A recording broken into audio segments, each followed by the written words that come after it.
Jews love to ask questions, and why not? It's a Jewish pastime. The Talmud is replete with questions.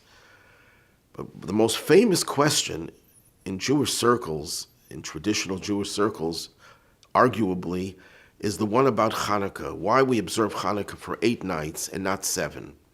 Why should it be 7? Because the miracle of Hanukkah, we all know, is that they found a lone cruse of oil that sufficed for 1 night, and it lasted miraculously for 8. Well, that's a net gain of 7.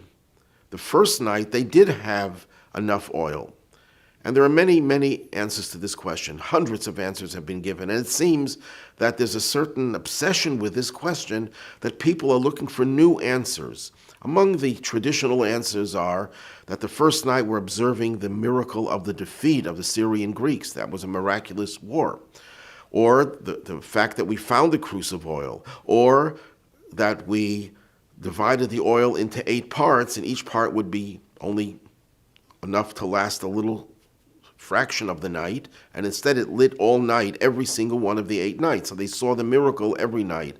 Some say that it was actually a delayed observance of the holiday of Sukkot.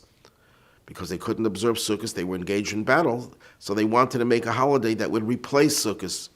Some say the ban that the Greeks had in place against circumcision really troubled the Jewish people terribly, so they wanted a holiday that would remind them of the victory of circumcision, which is at 8 days, and many hundreds of other answers that were given. Some say it's the fact that they found the cruse of oil itself was a miracle, but that someone put it away for this occasion, it would seem, was a miracle, and so many other answers.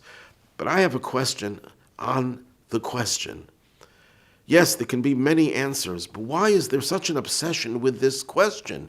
It's not the most important issue in the world, and even if we didn't have all the answers, we'd say, so what? They made an extra day because it started one day and it ended another day, so the fact that the first day was not a miracle, big deal. It's not the most urgent question. Why is there such an obsession with it? And it occurred to me that underlying the question, whichever way it's formulated, is a much deeper existential question. It's a question that we're all asking. Some of us ask it overtly, and some of us, and all of us, ask the question subliminally, subconsciously. It's in our gut, this question.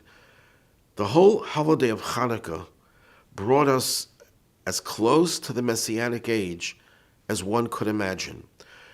We had the Beis HaMikdash rededicated, cleansed and purified.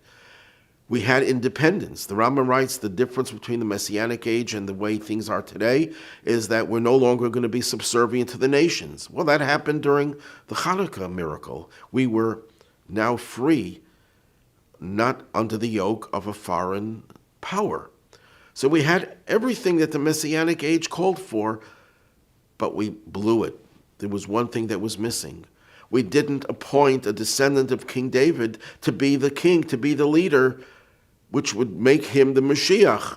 You can't have redemption without Mashiach in Judaism. The Rambam makes it very clear that it's not just to believe in a Messianic age, but we have to believe that Mashiach will usher in this Messianic age. And if that's missing, then what happened eventually? The Hanukkah miracle degenerated. The Hashmonaim became Sadducees. They invited the Romans, and to make a long story short, that led ultimately to the destruction of the Second Temple and the 2,000-year exile that persists to this day. So we're all asking the question, why are we still in exile? Because we're still connected to the number 7. 7 is the cycle of nature. 7, even the Shabbos, is part of a system that has its flaws and weaknesses. And that's why we need the number 8. The number 8 transcends the system and repairs the breaches and the things that are broken in the system. The Amidah, the prayer that we recite 3 times every day, in which we ask God, every weekday, in which we ask God for all our needs. We ask God for health, healing in the eighth blessing. Why the eighth? The Talmud says because circumcision needs healing and circumcision occurs on the eighth day. But what is the deeper understanding of that? Health deficits are created because we're living in an imperfect world, in an imperfect system. Nothing is perfect. And certainly in Golus, in exile, nothing is perfect. What is healing? Healing is when you can transcend the system that allows you to repair everything that's broken in the system.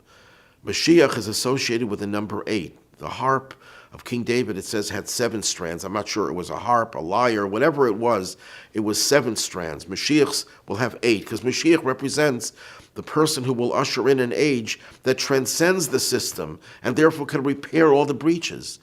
So Hanukkah has this tension between 7 and 8. On one hand, it's 7 days of a miracle, but we observe it 8, and we're trying to get rid of that tension that the 7 should finally end with a complete, uncompromising, unmitigating number 8. And that's why we're all asking the question, underlying the question, the way we phrase it as a legalistic question, is a deep-rooted desire for redemption. We're not satisfied with 7, we want 8.